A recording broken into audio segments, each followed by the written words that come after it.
Good morning friends, welcome to my channel नोकी मोहब्बत। और आप देख रहे हैं hate and love. Last episode में हमने देखा था कि जहाँ पर जो हमारी रिहाना देशमुख रहती है, प्यारी सी, वो अपने ही जाल में फंस चुकी रहती है। एक्चुअली उसने ये सोचा था कि वो रॉबर्ट को पकड़ लेगी, सबके सामने लेकर आएगी, तो जिससे उसकी इमेज बहुत अच्छी हो जाएगी। पर यहाँ पे रॉबर्ट काफ़ी ज़्यादा स्मार्ट रहती है। उसको ये पता रहता है कि उस पर आज नहीं तो कल ये बात आनी ही है। तो इसलिए उसने अपना प्लान बी को हमेशा से एक्टिव किया था। लेकिन ये प्लान बी काबिले तारीफ था कि वो एक टाइम पे दो जगह कैसे रह सकती है। या तो वो टेक्नोलॉजी का यूज़ कर रही थी, या तो उसका ऐसा कोई सीक्रेट था जिसके बारे में कोई नहीं जानता था। यहाँ तक कि यहाँ पर गामा खुद शॉक थी। पर जैसे ही ये केस जो होता है राघव को दिया जाता है, तो राघव यहाँ पर आकर सबसे पहले उंगली उठाता है, वो आईपीएस ऑफिसर पे ही उठाता है, रिहाना देशमुख पे। और उसे बोलता है कि तुम्हारा तो उसके साथ पहले से ही लिंकेज चल रहा है और बहुत कुछ चल रहा है। ये देख के सामने पता चलता है कि तुम दोनों काफ़ी ज़्यादा एक दूसरे के साथ हो। और अगर वो तुम्हारी गर्लफ्रेंड है, पार्टनर है, बट अगर तुमने उसको डिच किया है, तो यहाँ पर अब फंसी तो सिर्फ तुम हो।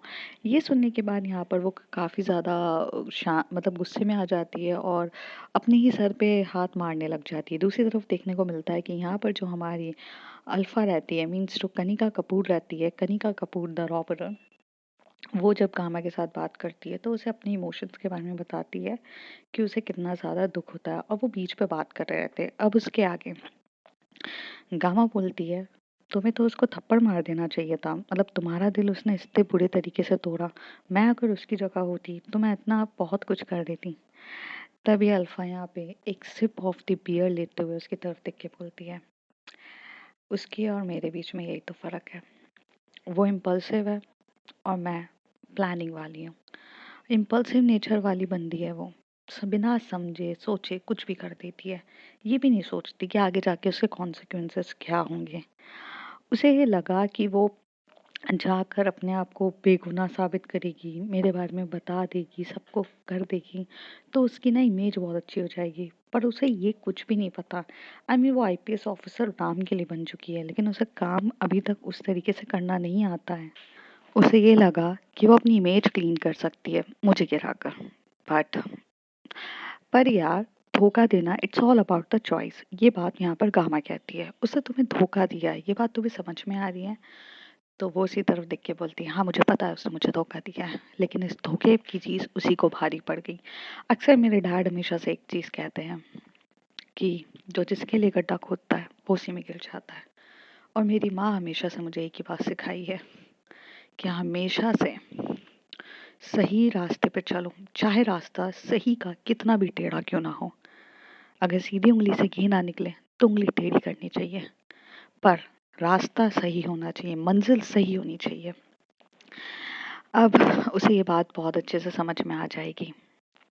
चीज़ें उसे लेट समझ में आएगी, पर आएगी। तो तुम उसे कुछ नहीं समझाओगी क्या? यहाँ पे गामा कहती है नहीं। कभी कभार मोहब्बत की सबसे अच्छी खासियत ये रहती है कि अगर मोहब्बत खुद समझदार हो तो वापस आ जाएगी, और अगर समझदार नहीं है तो उसको वो समझदारी आने तक का इंतज़ार करो।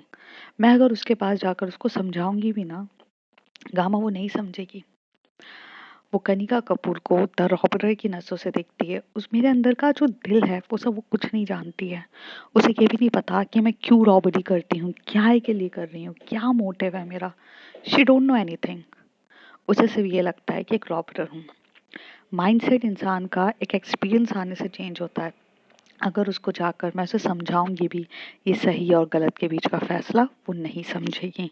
इसलिए उस चीज़ को वहीं के वहीं छोड़ दो और ये सोचो कि वक्त आने पे वो समझ जाएगी। I don't know why you having so much patience sweet heart. मेरे अंदर तो नहीं था। लिटरली मुझे जब ये न्यूज़ मिली कि तुम्हें पकड़ लिया गया है, जो न्यूरॉन ने मुझे बताया, क्योंकि तुम्हारा जो ट्रांसमीटर था जो हम लोगों को एक दूसरे से कनेक्ट कर रहा था, वो वहीं पर आकर रुक गया। और वहीं पर उसे पता चला कि पुलिस वाले भी आ चुके हैं। ऑलमोस्ट मेरी जान निकल चुकी थी उस समय। तो मेरा ऐसा था कि मैं तुम्हारी जगह होती तो उसे घर जाके उसे पीट कर आती और बोलती कि धोखेबाज हो तुम। पर तुमने कुछ नहीं किया, ये बहुत बड़ी बात है। तभी अल्फा कभी कनिका उसकी तरफ देख के बोलती है, गामा करने को तो मैं बहुत कुछ कर सकती थी, बट करने से कुछ होगा नहीं। मैंने तो मोहब्बत करी है उससे। जब भी उसे देखती हूँ ना तो गुस्सा बहुत आता है। और गुस्से से ज्यादा ना उसको देख के तरस आता है, ऐसी तरस आता है कि ये कौन से दलदल में फंसी हुई है। इसे अपना जो पुलिस डिपार्टमेंट है, जो अपना सिस्टम है, जो उसको अपनी पॉलिटिशियंस हैं, उसे ऐसा लगता है कि ये लोग बहुत अच्छे हैं और वो यहाँ पर आएंगे, वो देश का भला करेंगे। वो इस मिथ में जी रही है। तो उसे देखकर ना गुस्सा नहीं आता, उसको देख के दया आती है कि यार मैं क्या करूं, इसको समझाऊं। स्टार्टिंग से समझा रही थी कि दूर रहो, दूर रहो, दूर रहो। नहीं समझी। अब जाने दो। एक बच्चा को ना जब तक वो गिरेगा नहीं ना, उसे समझ में नहीं आएगा कि यहाँ से चोट लगती है। अगर हम उसको पहले ही आकर वार्न कर रहे हैं कि बेटा ये मत करो, बेटा मत करो, तो उसको समझ में नहीं आ रहा। वो और क्यूरियस हो रहा है कि क्यों नहीं मना कर रही हो, क्यों मना कर रही हो। अब छोड़ दो, करेगी वो। अब वो अपने सारे सवालों के जवाब खुद लेगी। अब उसकी सामने जो मेरी इमेज गिरी है ना, वो खुद उठाएगी और खुद मेरी दीवानी होगी। और इस सिचुएशन में मैं उससे कोसों दूर रहूंगी। बस मुझे नहीं जानना कि वो कहाँ है, क्या है। और अगर इस सिचुएशन में उस पर प्रॉब्लम आई, कामा पूछती है, तभी उसी तरह देख के बोलती है, जी जरूर, अगर उसके ऊपर प्रॉब्लम भी आई तो कनिका उसका साथ जरूर देगी। अच्छा, मुझे चलना चाहिए। तभी यहाँ पर वो उसे बोलती है, तुम मेरे रियल नेम से भी मुझे बुला सकती हो। गामा बोलती है। तो बोलती है, नहीं मिस करीमा सिंह, आप ये चीज़ ध्यान में रखिए। आप एक हिडन एसेट्स हैं, किसी के पास नहीं। और ये हमारी लास्ट मीटिंग थी। अब इससे 1 महीने तक हम एक दूसरे से मिलेंगे नहीं। Got it? तो उसे कहती है, got it, got it leader, got it. ऐसे कह के वो बोल देती कि चली जाती है। यहाँ पर जो हमारी प्यारी सी रिहाना रहती है, वो पूरे रूम पर इस तरीके से घूम रही रहती है। उसे काफ़ी ज़्यादा गुस्सा आ रहा रहता है और उसे समझ में नहीं आ रहा था। तभी वो अपने मॉम को फ़ोन लगाती है। तो उसकी मॉम कहती है, सुनने में तो बहुत कुछ आया है, तुम्हारे डैड मुझे बता रहे थे कि तुम्हारे ऊपर एलिगेशंस लगे हैं, ये सब चीज़ें लग चुकी है। क्या हो रहा है, मुझे कुछ बताओगी तुम? तो उसे कहती है कि मॉम, आई वॉज, मतलब ऐसा ऐसा हो रहा है मेरे साथ कि मैं ट्रैप में फंस चुकी हूँ जिसका मेरा उससे कुछ लेना देना ही नहीं है। मुझे तो समझ में नहीं आ रहा है कि मैं इस ट्रैप में कैसे फंस चुकी हूँ। तभी उसके डैड फोन एकदम से छीन लेते हैं और उसे कहते हैं, पहली बात तो तुम्हें उस रॉबर्ट के साथ दोस्ती नहीं करनी चाहिए थी। दूसरी, अगर तुमने उसके साथ दोस्ती करी तो उसके बारे में इस तरीके से ऐसे कैसे तुम बता सकती हो? पता नहीं है क्या तुम्हें रॉबर्ट को रेड हैंडेड पकड़ना रहता है? हाँ, और तुमने जाकर वो Kanika Kapoor the chief justice की बेटी है, वो I mean let chief justice की बेटी है, उसके ऊपर उंगली उठा दी। तुम्हें पता भी है ना तुम्हारा पूरा करियर डिस्ट्रॉय हो जाएगा। पर डैड, वो वही थी, मुझे पता है। तो कहती है, सबूत ढूंढो, उसके बाद आकर बात करना। और वैसे भी तुम्हारे डैड ने अपनी पूरी सर्विस में हमेशा से बिना सबूत के कोई काम नहीं किया। और मैं भी एक्सपेक्ट यही करता हूँ तुमसे कि तुम हर चीज़ की सर्विस को जानो और फिर ये काम करो। वरना विदाउट सर्विस ऐसे कैसे तुम किसी के ऊपर एलिगेशंस लगा सकती हो? ये बोल के उसके पापा फ़ोन रख देते हैं। उसके पापा भी एक बहुत अच्छे पुलिस ऑफिसर रह चुके थे। मतलब वो आईपीएस तो नहीं थे, पर एक बहुत अच्छे पुलिस ऑफिसर थे और काफ़ी ईमानदार थे। वो कांस्टेबल थे, उसके बाद वो इंस्पेक्टर बने और वो अपनी पूरी सर्विसेज में काफ़ी ईमानदार थे। और यही चीज़ देख के उसकी उनकी बेटी ने भी यही चीज़ उससे सीखी। लेकिन बेटी ये भूल गई कि बिना सबूत के तो कोई चीज़ होती नहीं है। बिना सबूत का तो कोई भी कुछ बाल भी बांका नहीं कर सकता है। तो वो चीज़ें पता करने के लिए आपको खुद जाना पड़ेगा। तो यहाँ पे सब चीज़ें अच्छे से चल रही थी। फिर यहाँ पर जब मॉर्निंग का टाइम होता है तो रिहाना कनिका को फॉलो करना स्टार्ट कर देती है। उसके दिमाग में ये था कि ये बंदी ही उसके सारी चीज़ों का आंसर है। अगर ये कितनी भी फेक बन ले या कितनी भी कुछ कर ले, इसके अगर मैं इसको फॉलो करूंगी तो आज नहीं तो कल ये वो गलती करेगी जिससे मैं इसे पता कर सकूंगी। और ऐसा ही होता है।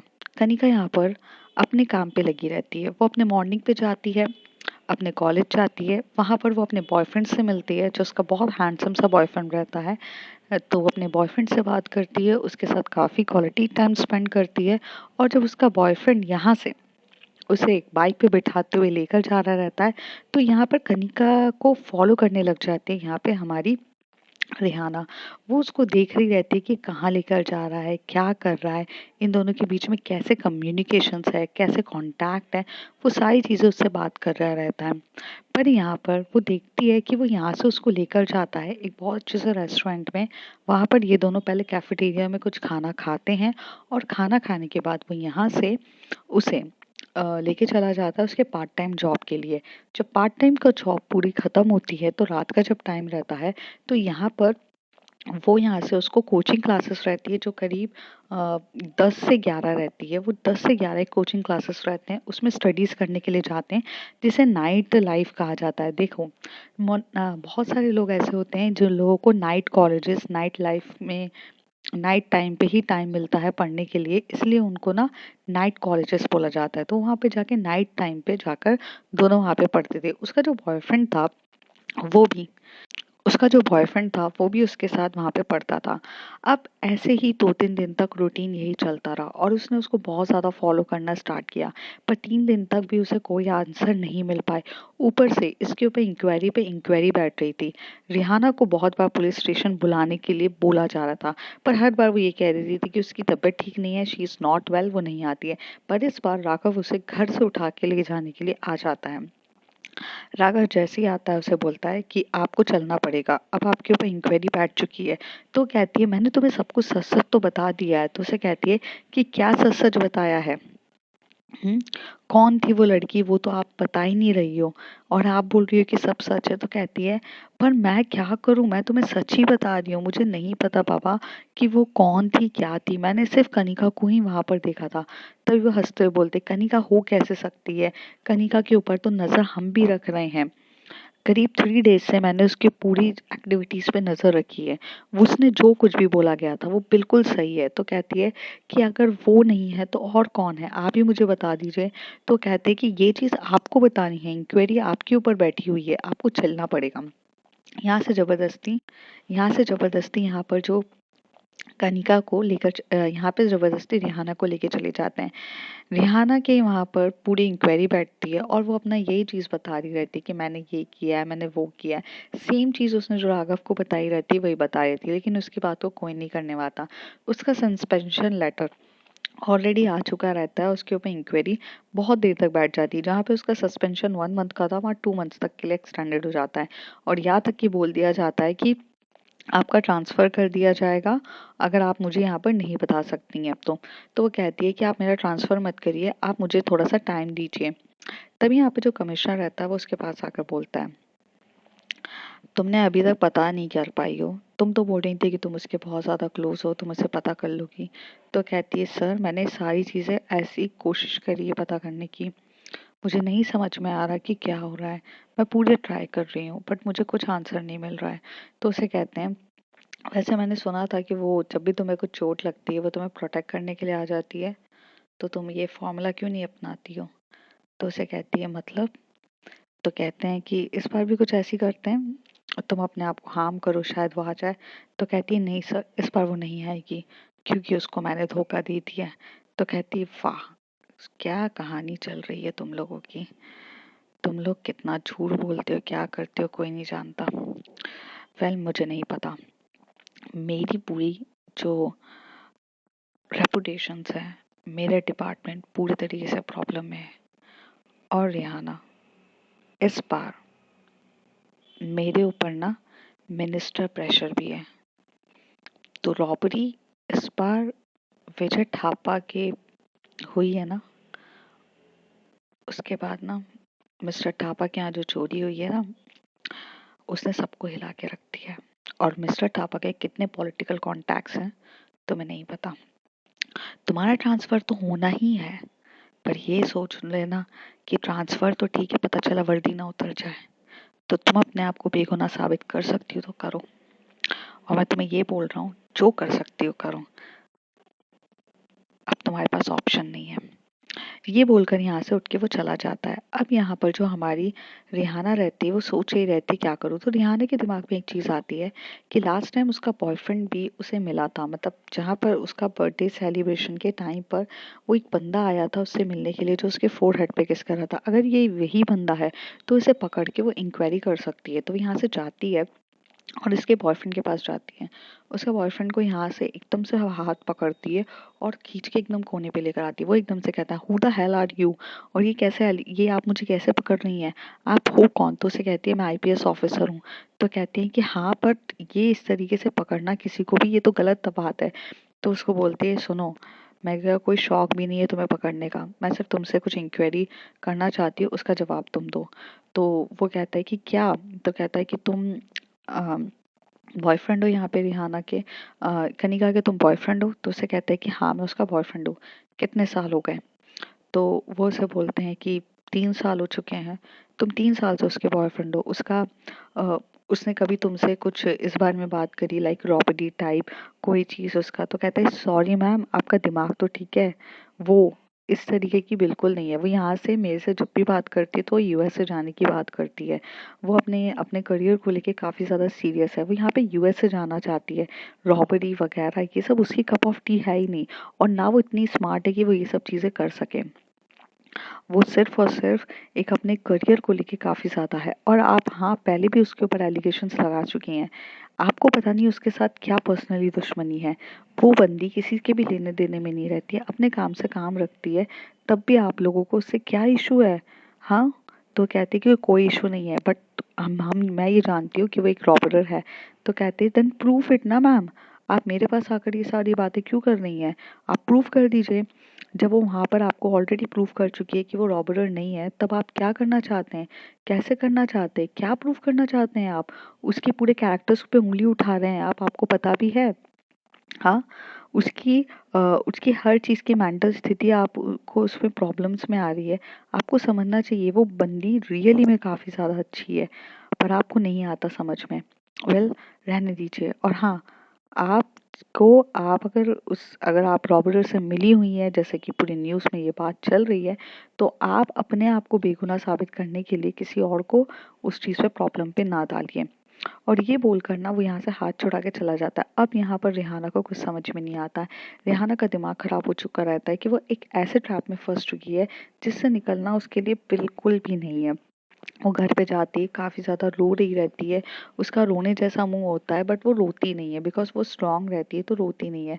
थोड़ी टाइम के बाद ना यहाँ पर एकदम से उसको फ्रेगनेंस आती है, और जैसे वो अपने बिट्टू की तरफ देखती है तो वहाँ पर कनिका रहती है। कनिका उसकी तरफ आते हुए बोलती है हाय। वो एकदम से बोलती है तुमने मेरी जिंदगी को हेल कर दिया है, you make my life hell. तुम्हें समझ में आ रहा है कि तुमने क्या किया है मेरे साथ? तो उसी तरफ देख के बोलते जैसा जैसा बोगे वैसा तो पाओगे। वैसे भी मैंने तुम्हारे साथ कुछ भी नहीं किया है, तुमने उल्टा मुझे धोखा दिया है। क्यों? मेरा फेस रिवील करके तुम बहुत अच्छे से एक हीरोइन बनना चाहती थी। मैं यहाँ पर तुम्हें सिर्फ एक वार्न करने के लिए आई हूँ। अगर तुम्हारा ट्रांसफ़र होता है तो चुपचाप अपने ट्रांसफ़र को एक्सेप्ट करो और चुपचाप चली जाओ। तुम्हारी जान को वैसे भी खतरा है। तुम जिस डिपार्टमेंट को अपना समझती हो वो डिपार्टमेंट तुम्हारा खुद का नहीं है। ये डिपार्टमेंट किसी का भी जागीर नहीं है। वो यहाँ पर सिर्फ और सिर्फ अपने मतलब से लिए हैं। यहाँ पर हर कोई अपने मतलब के लिए है। तुम्हें मैं आज भी वार्न कर रही हूँ और पहले भी करती थी। And you know what, you are the very important person in my life, because तुमने कभी मोहब्बत नहीं करी मुझसे, बट मैंने तुमसे हमेशा से मोहब्बत करी है।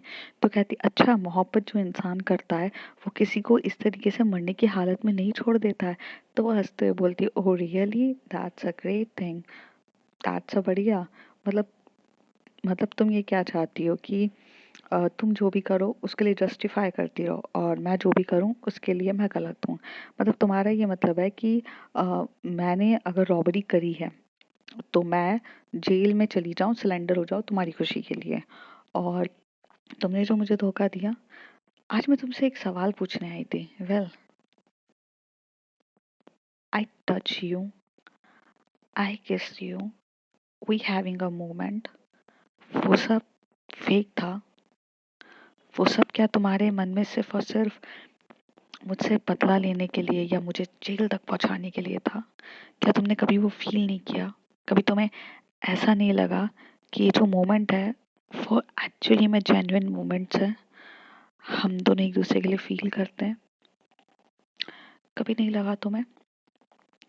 जब ये कनिका की आंखों में देख रही रहती है तो उसकी आंखों में काफी ज्यादा टेंस रहता है, उसकी आंखें काफी ज्यादा लाल रहती है और उसकी आंखें ये सब देखकर ये चीख चीख के कह रही रहती है कि क्या सच्ची में तुम्हें ये सब चीजें ऐसी ही लगी? क्या सच्ची में तुम्हें ये चीजें समझ में नहीं आई कि ये रियली में काफी है? और उसकी आंखें ना बहुत ज्यादा रियल थी, मतलब उसकी आंखों में जो रियलिटी थी ना वो उसके चेहरे पे दिख रहा था। कहते हैं ना, I R the mirror of that. तो उसकी तरफ देख के बोलती है। यहाँ पर रिहाना अपनी नजरें एकदम से नीचे कर लेती है। तभी वो उसके पास जाती है, फिर से उसकी कमर को पकड़ती है और एकदम से उसके फेस को ऊपर करते हुए बोलती है, मेरे सवाल का जवाब दो। क्या तुमने ये सब चीजें सिर्फ और सिर्फ अपने वर्दी और अपने देश के लिए मेरा यूज किया? क्या ये सच्ची में तुम मेरे लिए फील करती थी? तभी वो एकदम से उसको धक्का देके बोलती है, नहीं पता मुझे, नहीं पता मुझे, मुझे मुझे कुछ समझ में नहीं आ रहा है। मैं बस और बस अपनी ईमानदारी निभा रही थी। तभी उसे बोलती है, ईमानदारी निभा रही थी? You just saying that you are a very loyal person. तो कहती, ऑफ कोर्स मैं लॉयल इंसान हूँ, मैं हमेशा से लॉयल रही हूँ और मैं अपने हर चीज के लिए लॉयल हूँ। मैं अपनी वर्दी के साथ धोखा कैसे कर सकती हूँ? तो कहती है, अच्छा तुम्हें अगर वर्दी के साथ धोखा नहीं करना था तो तुम्हें मेरे करीब कभी करीब भी नहीं आना चाहिए था। मतलब तुम्हारे दिमाग तो फिर ये चीज रहनी चाहिए थी ना कि अगर वर्दी के साथ अगर कभी धोखा नहीं कर सकती हो तो फिर तुम्हें मेरे करीब भी नहीं आना चाहिए था कभी। हाँ, तुम आई मेरे करीब, तुम अच्छे से मेरे पास आई, तुमने अच्छे से मेरे साथ क्वालिटी टाइम स्पेंड किया, अपनी चीज़ें अपने हर चीज़ अपने हिसाब से करी और उसके बाद तुम्हारा मन भर गया जब तुम्हें लगा कि अब ये फ़ायदा उठाने वाली बात है। अब मैं यहाँ पर बहुत अच्छे से अपने आप को क्लीन चिट दे दूंगी, मैंने दोनों तरीके से मज़े ले लिए हैं, तो अब यहाँ पर छोड़ो इसको। तुमने मेरी फीलिंग्स मेरी चीज़ों का कुछ कदर नहीं करी। तुम्हें पता है मिस रिहाना देशमुख, मैं चाहती ना उस वक्त तुम्हारे सामने झुककर नहीं बैठती।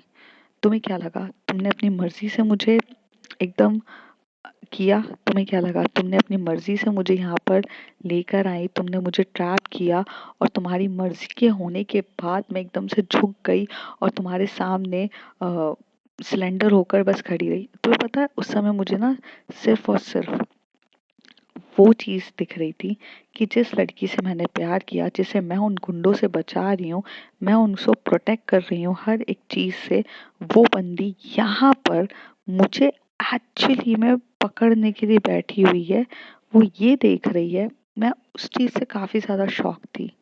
मुझे मैं चाहती ना तो मैं तुम्हें उसी वक्त डिस्ट्रॉय कर सकती थी।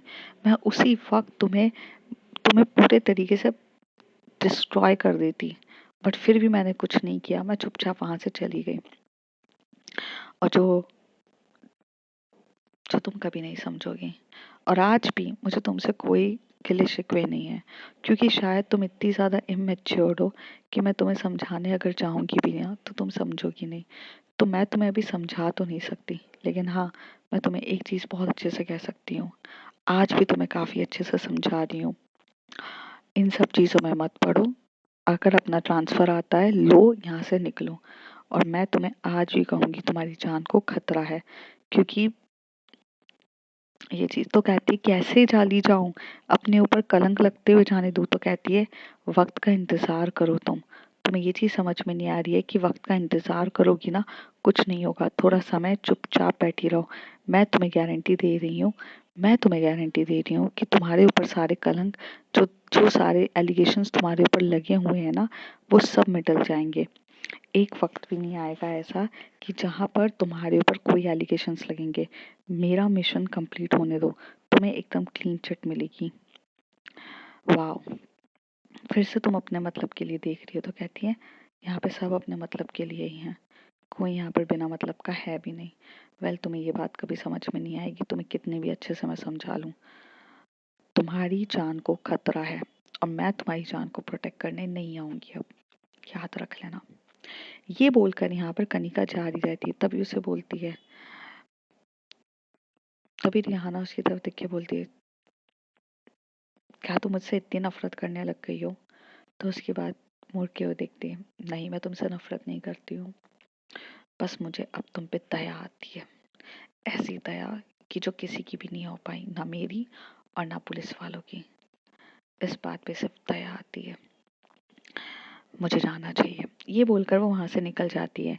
रिहाना को अभी तक समझ में नहीं आ रहा था कि उसने क्या किया, क्या वो गलत है या वो सही है।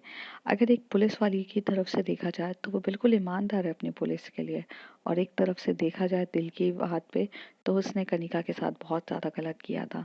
लेकिन यहाँ पर कनिका क्या बड़प्पन देखो कि वो इतना प्यार करती थी उसे, लेकिन आज भी उसे वार्न करने के लिए आई थी। वक्त रात को इसी तरीके से बीत जाता है, 2-3 दिन इसी तरीके से निकल जाते हैं। तीसरे दिन में यहाँ पर जो हमारी रेहाना रहती है, वो यहाँ पर उस कैफेटेरिया पे जाती है वही कनिका की तरफ नज़र रखने के लिए, और उसे लगता है कि यही एक रास्ता है, वो उसे बताएगी। क्योंकि अब तो कनिका खुद उसके घर पर आकर उसे वार्न करके गई थी, तो उसे अब ये पता था कि भाई यही एक बंदी है जिसके साथ मुझे ये सब पता चलेगा। तो वहाँ पर जाती है, वहाँ खड़ी होती है। तभी वहाँ से कैफेटेरिया के वो काफ़ी दूर खड़ी रहती है। तभी यहाँ पर ना एकदम से ना 2-3 बाइक आती है। बाइक में बहुत सारे लड़के रहते हैं जो एकदम अ, एक बाइक पे 2 लड़के बैठे रहते हैं। तो 5 bike means is equal to 10 boys रहते हैं। सबने मुंह पे मास्क लगाया रहता है। वो सारे लड़के आते हैं और आते से ही एकदम से वहां से रिहाना को पकड़ते हैं और एकदम से उसे रोड के वहां पर ला देते हैं और आकर उसको मारना स्टार्ट कर देते हैं। वो वहां पर अपने आप को प्रोटेक्ट करने की बहुत कोशिश करती है, और वो लड़के से मारते हुए से ये कह रहे थे कि तू भी रॉबर्ट के साथ मिली हुई है ना, तेरी वजह से प्रॉब्लम हो रही है ना, तूने ही हमारे मिनिस्टर्स का पैसा खाया है, तूने ही लोगों का पैसा खाती है, तू देशद्रोही है, पुलिस वाली होकर ये सब कर रही थी। और उसके ऊपर ना मूव अटैक होने वाला रहता है। यहाँ पर जो रिहाना रहती है, जब उसे कैफेटेरिया के बाहर इतनी ज़्यादा भीड़ दिखती है तो वहां से भागते हुए जाती है। तब वो वहां पर देखती है तो रिहाना वहां पर एकदम से अपनी आंखें एकदम उसकी तरफ देख रही थी, और यहाँ पर जो कनिका रहती है वो उसकी तरफ देख रही रहती है, और उसके सामने वो एकदम स्ट्रिक्ट तरीके से खड़ी रहती है। वो उसे कुछ रिएक्ट नहीं कर रही रहती है, वो बिल्कुल भी वहां पर रिएक्ट नहीं कर रही रहती है। थोड़ी देर तक वहां पर लोग उसको पीट रहे रहते हैं और वो मार खा रही रहती है, वो बहुत ज्यादा मार खाती जाती है, मार खा रही रहती है, उसे दिख रहा था तभी, और उसको बहुत ज्यादा पीटा जा रहा रहता है। इतना ज्यादा पीटते जाते हैं, उसे समझ में नहीं आ रहा रहता है। तो यहाँ पर वो मार खा रही रहती है, और यहाँ पर कनिका को देख के ही लग रहा था कि ये लड़की अपने आप को प्रोटेक्ट भी नहीं कर रही है, मतलब ये वेट कर रही है कि मैं इसको आकर बचाऊं। तो यहाँ पर कनिका नॉर्मल रहती है, तभी उसका बॉयफ्रेंड उसके पास आके बोलता है she is spitting so hardly. तो उसे कहती है she deserve that. By the way किसी और पे इल्ज़ाम लगा देती है, खुद एक बराबर के साथ मिली है, शी डिजर्व दैट। वो ऐसे कर रही रहती है, लेकिन अब यहाँ पर बात इतनी ज़्यादा आ जाती है कि यहाँ पर वो लोग उसको मारे ही जा रहे रहते हैं, और बहुत ज़्यादा मारे जाती हैं। यहाँ पर अब समझ में नहीं आता है उतनी देर में, यहाँ पर वो उसकी पूरी नज़र कनिका की तरफ रहती है। कनिका यहाँ से एकदम से मुंह फेर लेती है और उससे कहती है कि मुझे कैफेटेरिया के अंदर जाना है, मैं वहाँ पर काम करती हूँ। और ये चीज़ें शाम का टाइम रहता है, करीब 6 से 7 बजे का टाइम रहता है, और ये तब हो रहा रहता है।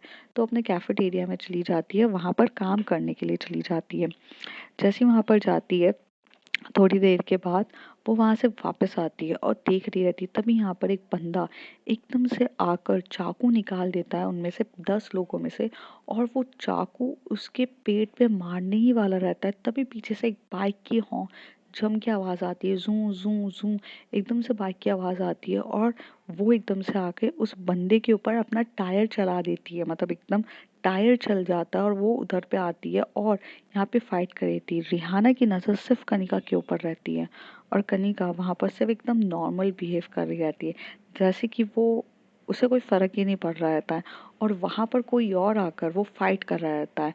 अब क्वेश्चन अराइजेस यहाँ पर होता है कि अगर कनिका ही रॉबरर है, और जैसे कि रॉबरर तो कनिका ही है क्योंकि वो उसे घर पर भी आती है, उसे वॉर्न भी करती है, उसके सिक्स पैक्स भी है, पूरी सिमिलैरिटीज है। बट अब जब कनिका यहाँ सामने खड़ी है तो उसे प्रोटेक्ट कौन कर रहा है, उसे बचा कौन रहा है, ये सवाल बहुत बड़ा था। और यहाँ पर कोई दूर से ये सारी चीज़ें देख रही थी। एक्चुअली ये सेटअप रहता है पुलिस डिपार्टमेंट का। यहाँ पर रिहाना को भी बताया जाता है कि हम तुम्हारे ऊपर इस तरीके से अटैक करेंगे, बट ये अटैक हो रहा रहता है। लेकिन यहाँ प्रॉब्लम पता है क्या हो जाती है कि यहाँ पर मिनिस्टर्स ने अपने गुंडे भेज दिए रहते हैं, तो वो यहाँ पर उसको सिर्फ हार्म पहुँचाने के बजाय रियल में ही उसको जान से मारने वाली कंडीशन कर देते हैं। और यहाँ पर वो देखना चाहते थे कि अगर रॉबरर कनिका कपूर है तो वो आएगी इसको बचाने के लिए और ये रेड हैंड उसको पकड़ लेंगे। लेकिन कनिका कपूर तो यहाँ पर आती ही नहीं है, लेकिन यहाँ पे कोई और आ रहा रहता है और वो इसके लिए फाइट कर रहा था। अब रिहाना की नज़र उसकी तरफ भी जा रही रहती है और इसकी तरफ भी जा रही रहती है, सब कुछ ब्लैंक रहता है। और अब यहाँ पर एक क्वेश्चन अराइज होता है कि कौन है ये बंदी। और यहाँ पर पीछे से पुलिस वाले भी सब भागते हुए आ जाते हैं, बिकॉज ये एक ट्रैप रहता है। तभी यहाँ पर वो जो बंदी इन सबको मार रही रहती है वो देखती है। अब क्या होगा ये सब जानेंगे अगले कुछ एपिसोड में। तब तक के लिए बाय बाय, टेक केयर।